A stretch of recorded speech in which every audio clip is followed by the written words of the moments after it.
परिवार की पुरानी एल्बम देखना किसे पसंद नहीं है। इसे देखने में बहुत मजा आता है कि पिछले कुछ वर्षों में हमारे परिवार के सदस्य या हम में कैसे बदलाव हुए हैं। यही है ना?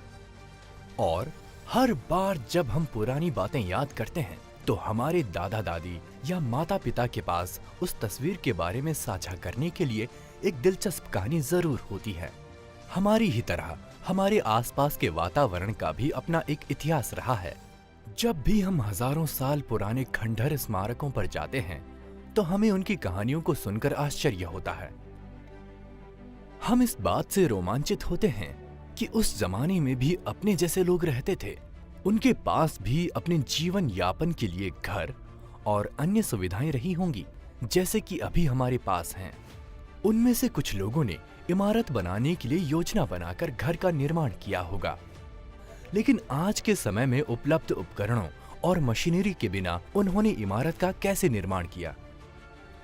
सच में इतिहास ऐसी आकर्षक कहानियों और पहेलियों से भरा हुआ है। आइए हम एक ऐसी ही कहानी को देखते हैं।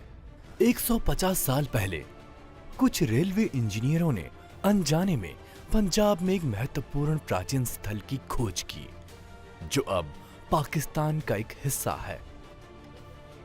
उस क्षेत्र में रेलवे लाइन बिछाने के दौरान उन्हें कई इमारतों के खंडहरों से उच्च गुणवत्ता वाली ईंटें मिलीं।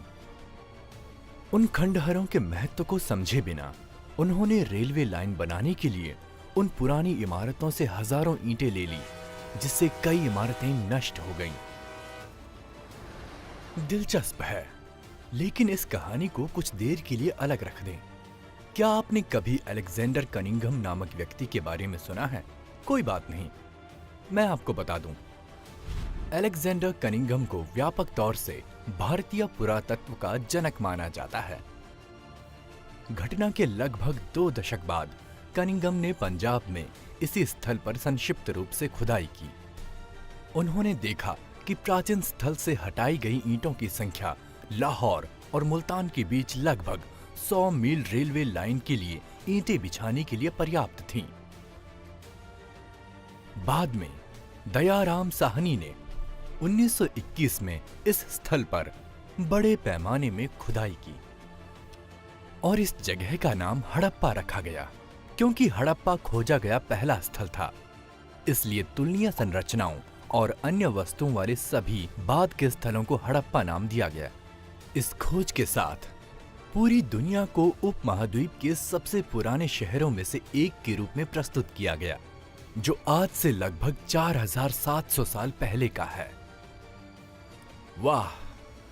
लगभग 1 साल बाद 1922 में भारतीय पुरातत्व सर्वेक्षण के एक अधिकारी राखालदास बनर्जी ने हड़प्पा के दक्षिण में लगभग 650 किलोमीटर दूर दूसरे शहर मोहनजोदड़ो की खुदाई की। क्या आप जानते हैं कि हड़प्पा और मोहनजोदड़ो को जुड़वा शहरों के नाम से जाना जाता है? आखिर ऐसा क्यों? क्योंकि दोनों स्थानों पर पाए जाने वाले संरचनाओं के अवशेषों के बीच एक आश्चर्यजनक समानता थी और इसलिए उन्हें जुड़वा शहर कहा जाता है। हड़प्पा और मोहनजोदड़ो के अत्यधिक नियोजित शहरों के खंडहरों की खोज ने सिद्ध कर दिया कि लगभग 4700 साल पहले भारत में एक अत्यधिक उन्नत शहरी सभ्यता पनपी थी। हड़प्पा सभ्यता को सिंधु घाटी सभ्यता भी कहा जाता है, क्योंकि सिंधु नदी के पास सबसे पहले सभ्यता स्थलों की पहचान और खुदाई की गई थी।